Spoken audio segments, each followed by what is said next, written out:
খোকনদারকে phone দিচ্ছে, phone দেওয়ার পরে বলতেছে যে তুমি একটু আসো, তোমার সাথে কথা আছে। পরে দিয়ে আমি আসছি, আসার পরে দেওয়া ঘটনা ওই যে ভিকটিম অপরাধ, ঠিক আছে, এর খোঁজ চাইছে। পরে দিয়ে আমি খোঁজ দিয়েছি, তারপরে বললাম যে দেখেন এর তো আনতে আনতে সময় লাগবে, আমি থানায় গিয়ে আপনাদের সাথে কথা বলবো।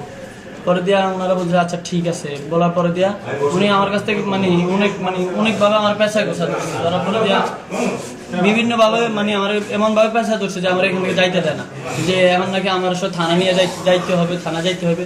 আমি বলছি যে আমি থানা যাব না, ঠিক আছে।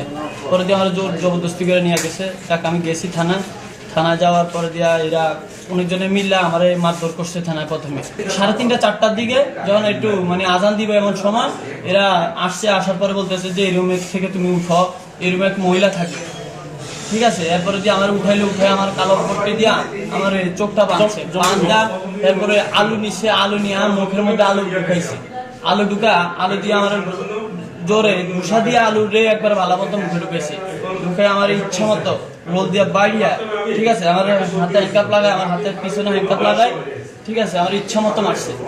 মাইরা টাইরা আমার কারণে আবার নিচে আমি অজ্ঞান হয়ে গেছি। এরপরে আমার চোখে পানি দিছে, চোখে মুখে পানি ডালা দিছে, পানি ডালা দেওয়ার পরে আবার উঠেছে, উঠায় আবার মারছে, তোরে মাইরা ফেলানো, ঠিক আছে, পুলিশ তোর কি হয় ক, ঠিক আছে, পুলিশ তোর বাপ হয় ক। এরকম ভাবে টর্চার করছে অনেকক্ষণ। এরপরে আমার এই গাড়ি উঠেছে, গাড়ি উঠে নিয়ে ঘুরে গেড়ে আনছে, ঠিক আছে, ডাক্তারের কাছে নিছে, নিয়ে বলতেছে যে আমাকে বড় অফিসার, হ্যাঁ ওনার কাছে সব ঘটনা খুলে কি দিছে, ঠিক আছে, তোর এখানে আমরা মারছি নি, হ্যাঁ আমি না, এরা আমার মনে করো অনেকভাবে টর্চার করতেছে, বলতেছে তোর মতো একটা ছাত্র দলে ওরা মাইরে ফেলালে কিছু হইব না।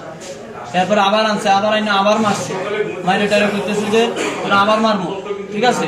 এরপর আমার ছেলে নিয়ে এরপরে ফালা রাখছে। খেয়ার পরের দিন সারা আমার কিছু খাওয়া নেই, এক ফোঁটা পানি পর্যন্ত দেয়নি, সারাদিন গেছে। এরপরে দিনের 4টা বাজে আমার চালান করছে, এর মধ্যে দিয়ে আমার সাথে কারোর সাথে দেখাও করতে দেয়নি।